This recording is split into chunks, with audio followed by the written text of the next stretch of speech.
1, 2, 3. Rustig. Welkom by nog 'n Storybeer storie.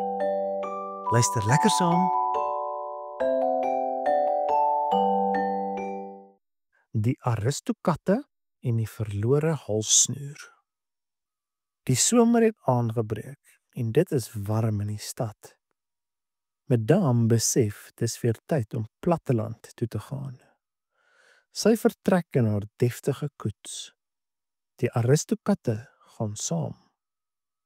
Daar is Donna, die mammakat, en daar is 3 klein katjies, Mumu, Mari en Bali. Iemand anders gaan ook saam. Dit is Magnus, die muis.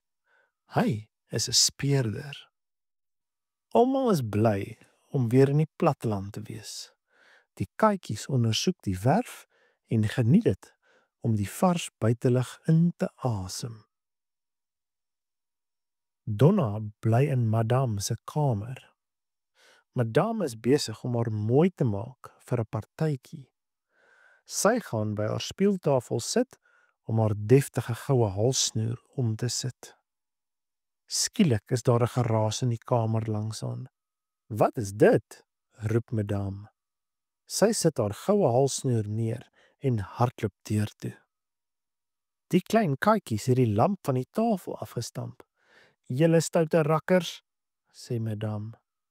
Net toe waai daar 'n ligte briesie deur die oop venster en die gordyne vlieg oop. En Madame se halssnoer swiep van die speeltafel af en by die venster uit. Net toe die halssnoer by die venster uitval, stap die 2 Gans-susters daar verby. Swiep val die goue halssnoer netjies om juffrou Amelia Gans se nek. "Haai Amelia, maar dis 'n pragtige halssnoer," sê Amanda. "Halssnoer? Watter halssnoer?" vra Amelia verbaas. "O." Die ganse waggel na speeldam toe, sodat Amelia haar mooi halssnoer kan beskou. Intussen raas Madame met die klein katjies, omdat hulle die lamp gebreek het. "Geen aandete vir julle nie," sê sy streng, "en julle moet vanaand in die kombuis slaap." Arme Mumu, Mari en Bali. Hulle is baie ongelukkig omdat hulle in die kombuis moet bly. Donna volg Madame na haar kamer toe. Madame moet gou klaar aantrek. Madame steek haar hand uit om die halssnoer om haar nek te sit, maar dis weg. "Het jy my halssnoer gesien, Donna?" vra Madame bekommerd. Donna begin soek. Sy kyk onder die speeltafel.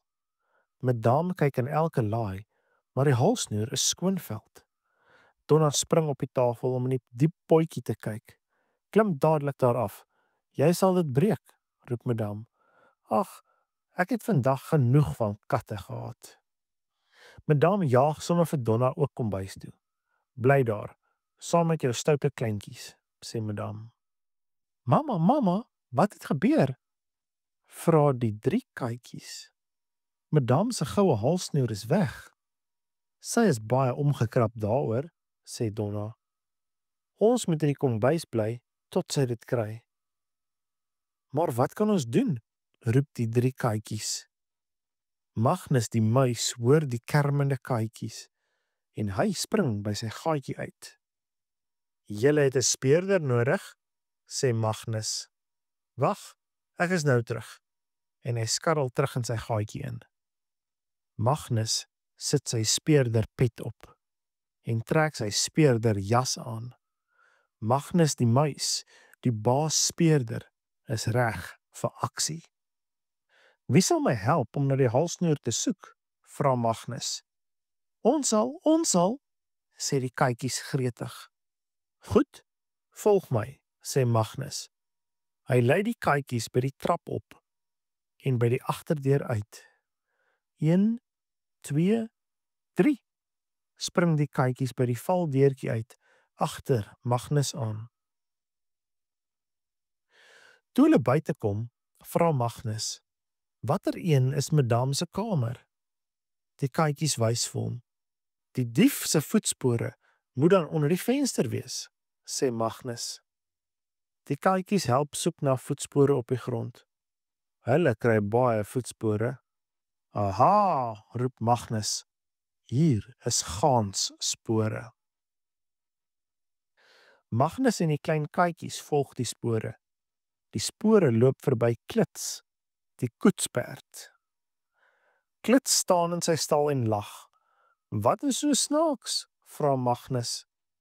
Die Gaans-susters is nou net hier verby, sê Klits. En Amelia Gaans dra 'n goue halssnoer. Kan julle dit glo? 'n Gaans met 'n halssnoer? Ha ha ha ha. 'n Gaans met 'n halssnoer? Dankie, Klits, sê Magnus haastig. Kom span, ons moet gou maak.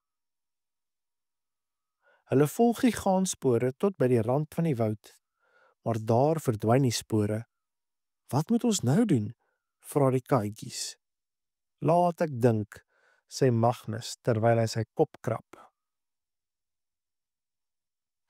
Toe hulle opkyk, sien hulle 2 honde by die woud uitkom. Die honde lag en lag. Wat is so snaaks? Vra Magnus. Ons het nou net by 2 gaanse verbygestap. Hulle is op pad dam toe, sê een van die honde. Die een gaans dra 'n goue halssnoer, sê die ander hond. Verbeel jou, 'n gaans met 'n halssnoer. 'n Gaans, 'n halssnoer? Dankie, kerels, sê Magnus. Gou span, volg my, en daar trek hulle. Die 2 Gaans-susters kom by die spieeldam aan. Nou goed, Amelia, sê juffrou Amanda. Kyk in die water, dan sal jy sien hoe mooi jy lyk. Amelia leun oor om in die water te kyk. Swiep, gly die halssnoer oor haar kop en land plons bo op 'n lelieblaar. Wat kan ek met 'n deftige halssnoer op 'n lelieblaar doen? Vra Amelia. En die 2 onnosele gaanse waggel daar weg. Magnus en die katjies het gesien toe die halssnoer val. Dis 'n ramp, roep hulle uit. Hulle hardloop na die dam toe. En daar lê die halssnoer, veilig op 'n lelieblaar. Maar dis te ver om by te kom. Laat ek net 'n bietjie dink, sê Magnus. Magnus loer oor die rand en hy sien 'n klein houtstomp en 'n paar droë takkies. Ek dink ek het 'n plan, sê hy. Magnus breek 'n takkie af en gebruik dit vir 'n roeispaan. Toe spring hy op die stomp. Hy roei na die blaar toe en stoot die lelieblaar terug kant toe. Die katjies juig toe Magnus met die kosbare halssnoer by hulle uitkom. Die halssnoer is veilig. Marie tel dit op en hulle stap ingelid huis toe. Hulle klim ewe kordaat by die valdeurtjie in. En daar sit Madame en Donna in die kombuis. Marie sit die halssnoer voor Madame se voete neer. Julle is wonderlik, almal van julle, sê Madame. Magnus en die katjies glimlag van oor tot oor. Madame sit 'n halssnoer om haar nek. Nou is sy gereed vir haar partytjie. Maar eers moet die helde hulle beloning kry. En sy reël 'n fees in die kombuis. Sy gee vir elke katjie 'n bak room en kaasbeskuitjies vir Magnus, die baas speurder. Fluit, fluit, my storie is uit.